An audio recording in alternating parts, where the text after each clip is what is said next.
오늘은 종려주일이라고 일컫습니다. 예수님께서 예루살렘에 입성하실 때에 많은 사람들이 종려나무 가지를 들고 왕으로 찬양하고 메시아로 그를 높였던 그런 사건을 그런 기억하고 기념하는 그러한 주일이 되어집니다. 어떻게 보면 이 종려주일은 굉장히 어떤 드라마틱한 요소들을 많이 갖고 있다는 생각들을 하게 됩니다. 예수님이 예루살렘 성에 입성하셨을 때 난리가 난 겁니다. 모든 사람들이 예수를 찬송하고 높였습니다. 그래서 예수님의 대적들이 절망했습니다. 야, 우리가 하는 일이 헛되다. 모든 사람들이 예수님에게 넘어갔다. 그 정도로 압도적인 인기로 예수님 예루살렘 성에 들어가셨는데 반전이 일어나죠. 어떤 반전이 일어납니까? 그들이 예수님을 다시금 십자가에 못 박으라고 고발하고 고소하고 소리치는 군중이 되어진 겁니다. 근데 거기서 또 대단한 반전이 일어나죠. 다시 그런 패배 가운데 놀라운 승리의 부활이 이제 임하게 되어지는 것입니다. 어떻게 보면 굉장히 반전의 반전을 만들어내는 굉장한 드라마틱한 요소들을 이 종려주일이 갖고 있다라는 생각들을 해보게 됩니다. 그러나 예수님이 부활의 사건을 드라마틱하게 하시기 위해서 이 종려주일 이렇게 떠들썩하게 예루살렘 성에 입성하신 것은 아니었을 것입니다. 분명히 하나님께서 이 종려주일의 사건을 통해서 우리에게 말씀하시고 싶으셨던 것이 있으셨을 것입니다. 종려주일의 그 분위기는요, 예수님이 억지로 만든 게 절대로 아니었습니다. 예수님이 막 환영하고 사람들 동원하고 뭐 이런 거를 꾸민 게 절대로 아닙니다. 그러한 분위기들이 고조되고 있었던 상황이었습니다. 예수님의 공생애가 차곡차곡 쌓여가면서 예수님에 대한 소리들이 많이 퍼져 있었을 것입니다. 또한 예수님이 뭐 놀라운 일들을 좀 많이 베푸셨습니까? 이스라엘 전국 각지에서 예수님의 기적과 그 기적을 경험한 사람들의 이야기들이 계속적으로 있었을 것입니다. 그런 가운데 이제 유월절이라는 명절을 맞이하게 되는 겁니다. 흩어졌던 사람들이 예루살렘으로 다 모이게 되는 겁니다. 그 사람들이 각지에서 모였기 때문에 뭐 공통의 관심사라는 게 쉽지 않았을 터인데 그 당시 그 시사적으로 가장 관심이 있었던 이야기들을 막 하게 되는 거죠. 단연코 그때 화제성 1위가 예수님이었다는 얘기죠. 왜냐하면 예수님은 올라오신 여정 가운데 그 여정에 예루살렘으로 오려는 다른 그러한 여행객들도 분명히 있었을 것입니다. 순례자들도 있었을 거예요. 근데 거기서 예수님이 소경 바디메오를 바로 예루살렘 성 앞에 있는 여리고성에서 눈을 뜨게 해주시는 거예요. 그거 다 본 거죠. 더군다나 그 직전에는 죽었던 나사로가 살아났던 사건이 있었습니다. 죽은 지 4일이나 지났는데 예수님 무덤 문을 열고 나오라고 했더니 붕대 메고 그 나사로가 걸어 나오는 겁니다. 그걸 본 사람이 많았다는 얘기예요. 다 증인이라는 얘기죠. 아마 그런 얘기들이 막 무르익었을 것입니다. 그런 가운데 사람들은 자기네들의 바람들이 거기에 투영됐겠죠.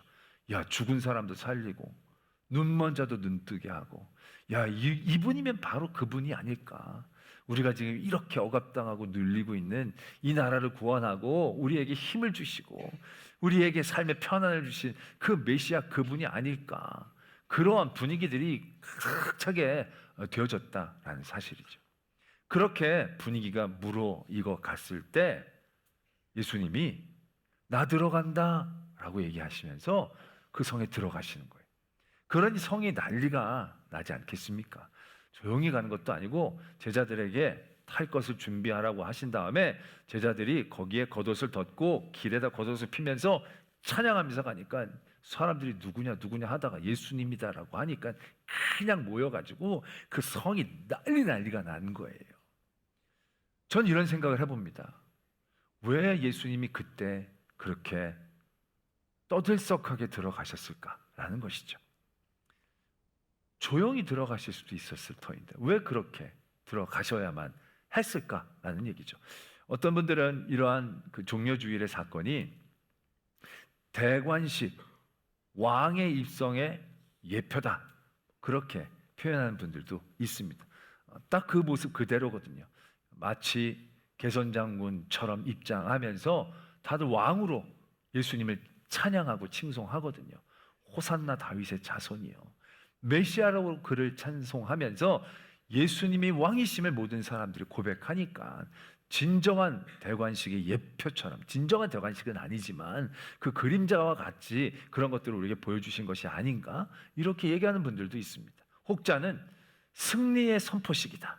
예수님이 결국 완전한 승리를 거두시는데 그 개선 장군이 말 타고 들어가듯이 그 승리의 예표로 그 종려주의를 그렇게 우리들에게 베풀어 주셨다, 이렇게 이해하는 사람들도 있습니다. 딱 승리자의 모습, 그런 이야기들 해석도 하곤 합니다. 그런데 생각을 해봅니다. 예수님이 대관식이 무슨 필요가 있습니까? 사람이 예수님을 왕으로 인정하는 것이 무슨 소용이 있습니까? 결국 그 사람들은 나중에 다 등을 돌렸는데요. 승리의 예표요. 예수님이 그들에게 주시고자 하시는 진정한 승리는 말 타고 개선장군처럼 들어가는 승리가 아니지 않습니까? 어떻게 보면 굉장히 닮아 있는 듯하지만 예수님에게는 그렇게 쓸모 있는 사건은 아니다라는 생각을 하게 됩니다. 오히려 그 종려주일의 사건은 예수님에게는 어쩌면 더 부정적이지 긍정적인 사건은 아니었지 않겠나 생각을 하게 됩니다. 왜냐하면 그렇게 예수님을 높이고 찬양했던 사람들이 삽시간에 바뀌거든요. 그 큰 낙차를 경험한다는 것은 예수님에게는 굉장한 아픔이고 고통일 수도 있는 그런 사건의 시작이다라는 얘기죠. 예수님이 조용히 들어갈 수 없는 상황이었기 때문에 그런가? 그건 아니에요. 요한복음 7장에 보면 유월절 전에 수전절이라는 그러한 명절이 또 하나 있었어요. 그 명절에도 사람들은 다 예루살렘으로 올라가게 돼 있었습니다. 그때 예수님이 갈릴리에 있었는데 갈릴리에 있었던 형제들이 예수님에게 그렇게 제안을 합니다. 왜 여기 있느냐고, 여기 있지 말고 예루살렘으로 올라가자고. 예루살렘으로 올라가서 지금 당신이 얘기하듯이 얘기하고 거기서 이적 몇 개만 베풀면 난리가 날 텐데 왜 여기 이 시골에서 이렇게 있느냐고, 예루살렘으로 가자고. 그 형제들은 예수님을 반신반의하면서 예루살렘에 올라갈 것을 권유합니다. 근데 예수님이 거부하십니다. 내 때가 이르지 않아서 나 안 간다고. 그러면서 형제들이 다 먼저 올라간 그 다음에 예수님이 조용히 올라가셨어요. 조용히 올라가셔서 어느 날 갑자기 성전에서 사람들을 가르치고 그렇게 그 예루살렘의 시간들을 보내셨던 적이 있습니다. 그러니까 예수님이 조용히 올라가시려면 충분히 조용히 들어가실 수 있는 그런 길이 많이 있었다는 겁니다. 그런데 예수님은 조용히 들어가시지 않았어요. 제자들이 준비하게 하셨고 제자들이 찬양하게 하시고 그 제자의 무리가 먼저 선동을 하고 그 다음에 성에 있는 모든 사람들이 동원되어지는 그러한 아주 떠들썩한 입장식을 예수님이 행하셨다.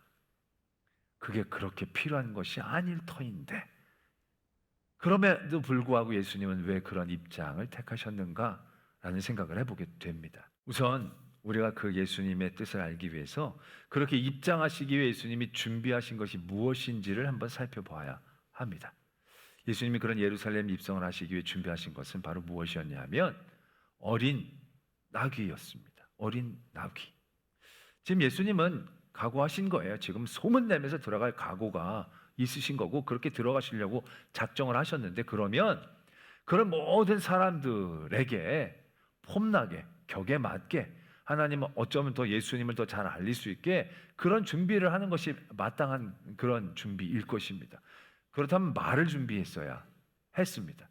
말이 훨씬 더 품격 있고 걸을 때도 폼이 나고 또 개선 장군들은 말을 타고 들어가는 게 맞습니다. 예수님은 말을 준비할 수 없으셔서 말을 못 준비하신 게 아닐 거예요. 예수님은 의도적으로 어린 나귀를 준비케 하신 거예요. 여러분 생각해 보세요. 지금 성에 있는 사람들은 하나님의 아들 예수 그리스도 메시아, 그들을 구원하고 그들을 높이고 그들을 힘있게 할 수 있는 그런 대단한 인물들을 그리고 기다리고 있는 거예요. 근데 그런 가운데 예수님이 입장을 하는데 말을 타고 탁 입장하는 게 아니라 어린 나귀를 타고 입장한다고 생각해 보세요. 폼이 안 나요. 폼이 안 나. 어린 나귀가 어른 태우고 뭐 얼마나 당당하게 걸을 수 있겠습니까? 그냥 뒤뚱뒤뚱 걸었을 겁니다. 그렇게 폼이 멋있지는 않았을 거예요. 근데 왜 예수님은 어린 나귀를 타셨는가라는 것이죠. 예수님은 그들에게 말씀하고 싶으셨던 거예요. 선포하고 싶으셨던 거예요. 무엇을 말씀하고 무엇을 선포하고 싶으셨는가? 지금 그들은 말 타고 들어오는 개선 장군을 그리고 있는 거예요. 말 타고 들어오는 개선 장군처럼 힘있게 강력하게 그들을 모아서 다시금 이끌고 무엇인가를 해낼 수 있는 그런 사람을 지금 그리고 그런 사람을 환영하려고 준비하고 있는 거예요. 그런 그들에게 예수님은 메시지를 선포하시는 거예요. 나는 말 타고 들어가는 개선 장군이 아니라 어린 낙이 타고 들어가는 겸손한 메시아다라는 것이죠. 너희가 원하고 그리는 그런 메시아가 아니다. 말씀에서 적고 있는 그 말씀대로 행하는 그 메시아임을 분명하게 그들에게 선포하고 싶으셨다라는 것입니다. 그 성에 가득 차 있는 그런 잘못된 사람들의 욕망을 깨트리고 싶으셨다는 얘기죠. 그들은 입으로는 왕을 선포하고 메시아를 고백하고 하나님을 찬양하고 있습니다. 근데 그들이 메시아를 찬양하고 하나님께 영광을 돌린다라고 하지만 정말로 그들이 하나님의 영광을 생각하고 메시아를 생각하고 있었느냐? 아니라는 거예요. 메시아라는 이름 안에 그들의 욕망을 집어넣고 있었다는 거예요. 그 욕망으로 그 안을 채워놓고 그들의 욕망의 눈으로 지금 메시아를 기다리고 바라보고 있었다는 거예요. 그들에게 예수님은 실망감을 주시고 싶으셨다는 거예요. 그리고 그들이 그곳에서 깨닫기를 원하고 싶으셨다는 거예요. 그런데 사람들은 자기 욕망의 눈이 멀어서 어린 나귀를 타고 오신 예수님을 그대로 메시아라고 고백해 버립니다. 그들은 거기에서 그렇게 부르면 안 되고 저게 뭐지라고 대답하는 게 맞았어요. 근데 거기에서 그들은 그들의 욕망에 쌓여서 그대로 나귀를 타든 뭐를 타든 걸어오든 그들은 그들의 욕망에 취해 예수님을 자신들이 원하는 메시아라고 지금 찬양하고 있는 거예요. 그들은 지금 예수님을 향하여 왕이라고 인정하며 종려나무 가지를 흔들고 있지만 그 종려나무 가지를 흔들고 있는 그 안은 순종이나 겸손이나 그들을 향한 기대나 하나님을 향한 경외심이 있는 게 아니라 그들의 욕망으로 가득 차 있는 종려나무 가지를 흔들고 있었다는 얘기예요. 그들이 예수님이 가는 길에 겉옷을 내어 깔고 엄청나게 헌신하는 모습을 담아내고 있지만 겉모습만 헌신이었지 그 안에는 이 사람이 나를 도와주고 이 사람이 나를 행복하게 해주고 이 사람이 나를 복되게 해주고 이 사람이 나를 강하게 해줄 그 사람이야라는 자기의 욕망을 그 안에 계속 구겨놓고 있었다라는 얘기예요. 오늘 누가복음에서 예수님이 예루살렘에 입성했던 그 사건 가운데 한 가지 에피소드를 적고 있는 것을 보게 됩니다. 막 사람들이 예수님을 막 찬양하고 막 높이니까 무리 중 어떤 바리새인들이 말하되 선생이여 당신의 제자들을 책망하소서라고 예수님에게 얘기를 합니다. 이 많은 군중이나 제자들이 막 메시아 호산나 막 이렇게 찬양을 하니까 이제 바리새인들은 그게 너무 불편했던 거죠. 그러니까 얘기를 합니다. 저 사람들이 저렇게 얘기하면 안 됩니다. 저거 신성 모독일 수 있고요. 지금 너무 이렇게 사람들을 흥분시키면 로마 군대가 와서 또 어떤 짓을 벌일지 모릅니다. 그러나 그들 안에 정말로 백성을 걱정하고 하나님을 걱정하는 마음 가운데 그런 얘기를 한 것입니까? 아니요. 그들 안에도 예수 그리스도를 향한 그 욕망, 예수 그리스도를 죽이고자 하는 욕망, 그 싫어하는 욕망들, 자기의 기득권을 빼앗길까 봐 하는 그 두려움의 욕망들이 그 안에 있었다는 얘기죠. 그들의 요청 가운데 예수님이 이런 얘기를 하십니다. 내가 너에게 말하노니 만일 이 사람들이 침묵하면 돌들이 소리 지르리라. 이렇게 예수님 말씀하십니다. 저는 이 말씀을 그냥 편하게 이해하면 바리새인들이 제자들과 사람들이 소리를 지르지 못하게 하면 이들이 찬양 안 하면 돌들이라도 나의 입장을 찬양하고 나를 높일 것이다. 뭐 이렇게 예수님이 답해 주시는 것처럼 처음에는 이해를 했습니다. 근데 말씀을 묵상하면서 보니까 돌들이 소리 지르리라 라고 할 때 이 소리 지르리라의 원어적인 의미는요, 기뻐하며 소리를 지르고 노래를 부르는 소리 지름이 아닙니다. 이건 절규고요, 도와달라는 탄식입니다. 하박국 2장에 보면 2장 11절인가 보면 이제 그런 악한 자들이 사람들의 것들을 빼앗아 자기 안전한 집을 짓는 그런 대목이 나옵니다. 그때 말씀이 그렇게 적고 있습니다. 돌들이 소리 지르고 기둥들이 화답한다. 이제 이게 무슨 얘기냐면 그들이 그렇게 억압하고 빼앗는 사람들의 것들로 자기의 편한 곳들을 짓지만 돌들이 거기서 그들의 죄를 고발하고 그 눌린 자들의 구원을 하나님 앞에 간절히 얘기한다 라는 그러한 뜻이 담겨 있다고 합니다. 오늘 이 소리 지르리라는 딱 그 의미를 갖고 있다라고 얘기를 한다는 얘기죠. 때문에 이거는 이 사람들이 찬양을 안 하면 돌들이라도 찬양할 거라는 의미가 아니라는 거죠. 저는 이 부분이 그렇게 다가오기 시작합니다. 예수님이 종료주일 예루살렘으로 입성할 때 사람들은 소리쳐 찬양하고 기뻐합니다. 그들이 기다렸던 그분이 오신다라고 좋아하는 거죠. 그러나 예수님이 정말로 어린 나귀를 타며 그 예루살렘 성으로 들어갔을 때 그들에게 원했던 음성은 기뻐하며 찬양하며 노래하는 게 아니었을 수도 있겠다라는 거죠.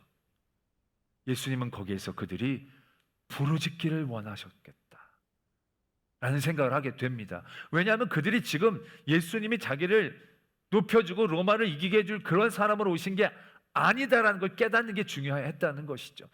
그들이 원하는 그들의 욕망으로 바라보는 예수 그리스도 메시아가 아니라 말씀으로 약속해 주시고 그들의 진정한 죄의 문제를 해결해 주시기 위해 오신 그 예수 그리스도이기 때문에 그 예수 그리스도를 바라보며 노래하며 기뻐할 게 아니라 그들의 죄를 고백하고 탄식하며 부르짖어야 했던 것이 맞다는 얘기죠. 그들이 놀랐어야 합니다. 왜 어린 나귀지?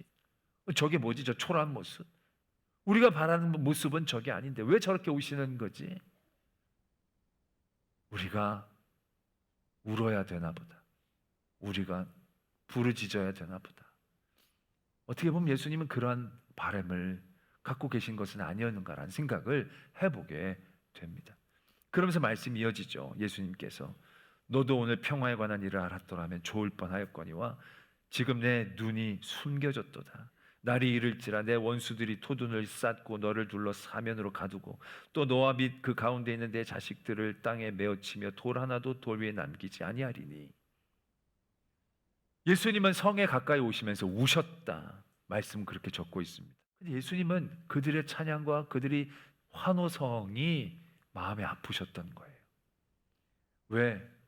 그들의 찬양과 환호성 안에 있는 그들의 욕망과 그 죄가 어떠한 결과를 가져올지 예수님이 아셨던 거죠. 결국 예루살렘은 그 뒤에 몇십 년 뒤에 로마에 의해서 진짜 돌 위에 돌 하나도 남겨지지 않고 폐허가 되어지는 사건을 경험하지 않습니까? 결국 종려주일의 주인공은 예수님이십니다. 그러나 예수님 이외에 예수님을 둘러싸고 있었던 그 수없이 많은 사람들의 모습, 그 모습 가운데 우리가 간과하지 말아야 할 모습들이 있다라는 것을 종려주일은 우리에게 가르쳐주고 계신다는 것이죠. 그것이 바로 무엇입니까? 예수님을 찬양하는 사람들, 그 찬양하고 예수님을 반가워 맞이하는 그 사람들의 마음 사이에 숨겨져 있는 그들의 욕망인 거죠. 예수님에게 저들이 잘못했다라고 꾸짖어달라고 얘기하지만 그 예수를 반대하는 사람들이 그 안에 품고 있었던 욕망들입니다. 예수님 이외에는 아무도 예수님이 정말로 그들이 알기를 원하셨던 그 뜻을 헤아릴 수 있는 사람이 없었어요. 모두가 다 그들의 욕망 가운데에 포장지만 호산나를 씌우고 메시아를 씌우고 오름으로 씌워 예수 그리스도를 맞이하고 예수 그리스도를 경계하는 모습 가운데 있음을 우리는 분명히 보아야 한다라는 것입니다. 그리고 누가복음의 말씀은 또 다른 사건을 연이어 이야기하고 계십니다. 성전을 깨끗게 하셨던 그 사건을 연이어 말씀하고 계십니다. 그 예수님이 성전을 정하신 사건의 핵심이 뭡니까? 말씀에 보면 성전에 들어가서 장사하는 자들을 내어 쫓으셨다 이렇게 적고 있습니다. 아니 그렇게 거룩한 성전에서 장사가 무슨 말이냐라고 생각하실 수 있겠지만 아마 그 시작은 이렇게 됐을 것입니다. 성전에서는 제사를 드리거든요. 제물을 바치는 겁니다. 제물은 짐승이죠. 그러니까 짐승을 데리고 와서 흠없는 짐승을 하나님 앞에 잡는 겁니다. 그런데 사방각지에서 예루살렘으로 오는 가운데 짐승을 데리고 오는 과정들이 결코 쉬운 과정들은 아니었을 겁니다. 그런데 이 제물을 상하거나 흠이 있으면 안 되니까 더 그 모든 일들이 불편하게 느껴졌을 거예요. 아마 그들 중에 누군가가 이렇게 했겠죠. 성전 근처에서 좀 잘 팔면, 좋은 걸 팔면 우린 돈만 갖고 와서 그걸 사기만 하면 얼마나 좋을까. 아마 그러한 순례자들과 예배자들의 편리를 위해서 시작했을 거예요. 그러나 결국 그들의 편리와 그들의 이익을 위한 시작 가운데 그들의 욕망이 들어가기 시작하겠죠. 결국 성전에서 파는 짐승은 다른 데서 파는 짐승과 다른 가격으로 매겨졌을 것입니다. 그 다른 가격으로 매겨진 것이 용인되어질 수 있는 어떤 이해관계들이 분명히 힘 있는 자들과 연결되어졌을 것입니다. 그러다 보면 더 이득을 만들기 위해 밖에서 사는 짐승보다도 턱없이 부족한 짐승들을 고가에 팔아버릴 수도 있었을 것이고, 밖에서 정성껏 준비한 예물들을 제사장들은 의도적으로 성전 안에서 파는 것들만 이용하도록 아마 유도했을 수도 있었을 것입니다. 그러면서 그 욕망이 욕망을 만들어내고 장사터가 되어 져버렸다는 얘기죠. 환전하는 사람이 있었습니다. 하나님의 성전세를 백성들은 내야 되는데 거룩한 성전세를 세상의 돈으로 낼 수 없으니까 성전에서 사용되는 돈으로 환전을 하는 겁니다. 이건 시장 경제에 맞춰서 환율이 결정되는 게 아니라 그냥 제사장이 얘기해 버리면 되는 거예요. 그러니 얼마나 그 안에 심각한 욕망들이 싹틀 수 있었겠는가. 어렵지 않게 우리는 예상할 수 있다는 것입니다. 거룩하게 시작한 것이죠. 거룩한 성전의 세를 내기 위하여 그런 자리를 만들어냈고, 그들이 편리하게 거룩한 예물, 흠없는 예물을 드리기 위해 그런 일들이 시작했겠지만, 그 안에 욕망이 자리 잡혀 있을 때 거룩한 제물이라는 포장지 안에 그들의 욕망이, 성전세 안에 그들의 욕망이 들어가면서 하나님의 성전이 더럽혀졌던 것을 예수님께서 말씀하고 계신다는 거죠. 그 성전을 청소하시면서 예수님이 이렇게 얘기하십니다. 기록된 바 내 집은 기도하는 집이 되리라 하였거늘 너희는 강도의 소굴로 만들었도다. 예수님은 떠들썩하게 예루살렘에 입성하십니다. 그 떠들썩하게 예루살렘에 입성하시면서 예수님이 우리에게 말씀하고 싶으셨던 것이 바로 어린 나귀를 타고 온 예수님을 어긴 나귀를 타고 오신 예수님으로 보지 않고 마치 말 타고 오시는 예수님처럼 그들의 욕망의 눈으로 바라보며 찬양했던 그 군중들을 보게 하시기 위함이 아니었는가 생각해 보게 됩니다. 왜냐하면 지금 우리들의 믿음이 종려주일에 군중과 같은 믿음이 되어질 때가 적지 않기 때문에 그렇다는 것이죠. 우리는 예배를 드립니다. 기도를 하고요. 헌신할 때가 있습니다. 그러나 여러분들이 예배를 드릴 때 정말로 예배를 드리는 그곳에 어린 나귀 타고 오신 예수님이 오시면 그 모습 그대로 왜 어린 나귀를 타고 오십니까? 라고 받아들일 수 있는 그런 마음으로 드리고 계십니까? 아니면 이 예수님은 아닙니다. 말 타고 오시는 예수님이어야 합니다. 내가 예배를 드릴 때 하나님은 내게 복을 주셔야 되고 내게 은혜를 주셔야 되고 내가 바라는 것들을 채워주셔야 되고 나를 높여주셔야 되고 내가 바라고 내가 원하는 내 욕망으로 쌓여지는 그런 예배자로 서고 계시는 것은 아닌지, 그렇다면 우리의 마음이 기도하는 집이라고 얘기할 수 있겠냐라는 것이죠. 우리의 마음이 어느 순간 나도 모르게 강도의 소굴로 변하고 있을지 모른다라는 것입니다. 결국 이들의 그러한 믿음, 그러한 모습들은 어떻게 변질됩니까? 그렇게 예수님을 왕이라고 칭송하고 찬양했지만 그들이 예수 그리스도를 십자가에 못 박으라고 얘기하는 데는 며칠도 걸리지 않았다는 거예요. 뭐 심각한 핍박과 방해가 있었던 것도 아니에요.